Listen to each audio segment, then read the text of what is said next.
হঠাৎ করে ছর্দি বলল, প্যাটিস খাবি? এখানে অ্যালিসে না খুব সুন্দর প্যাটিস পাওয়া যায়। তো যেমন বলা তেমন কাজ, সঙ্গে সঙ্গে ছর্দি অর্ডার করে দিল কেক আর প্যাটিস। আর সত্যি কথা বলতে প্যাটিসটা খুবই টেস্টি ছিল।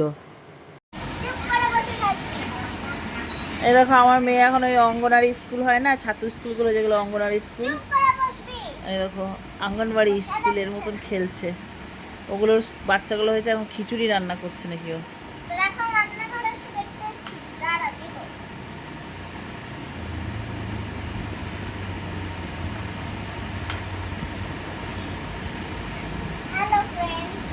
আমার এই অঙ্গনারী খেলার ভিডিও তোমাদের কেমন লাগছে অবশ্যই কিন্তু কমেন্টে জানিও, আর দেখতে যাও।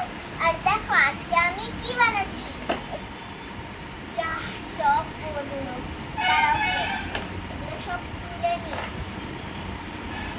একদম চুপ করে বসবি, তোরা না খুব দুষ্টু করছিস,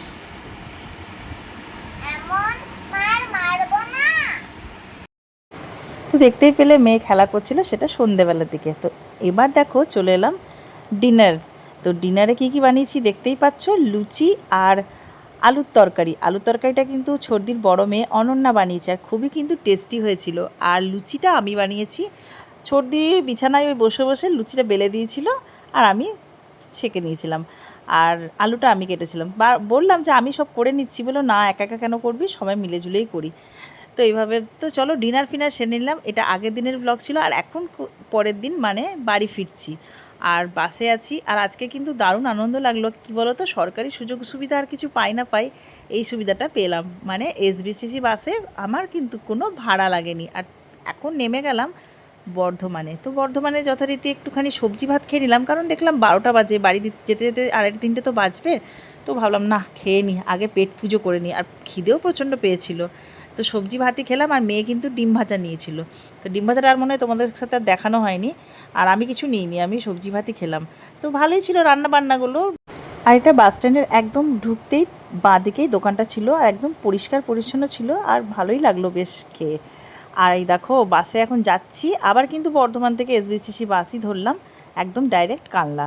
আর প্রচুর আজকে বৃষ্টি হচ্ছিলো, মানে এক এক জায়গায় বৃষ্টি হচ্ছে আর আবার এক এক জায়গায় বৃষ্টি হচ্ছে না, এরকমভাবেই রাস্তাটা বেশ পাড়ি বের করে যাচ্ছি। আর এই বাসেও কিন্তু কোনো ভাড়া লাগেনি। মানে আজকে আমি পুরো দুর্গাপুর থেকে কানলা এলাম একদম ফ্রিতে।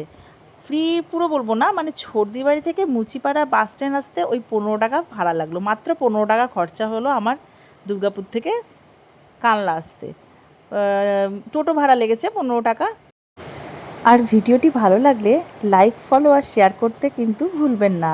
আজকে কিন্তু এই পর্যন্তই, আবারও আসছি কালকে একটা নতুন ভিডিও নিয়ে। তো সবাই ভালো থাকবেন, সুস্থ থাকবেন, আর অবশ্যই আমার পাশে থাকবেন।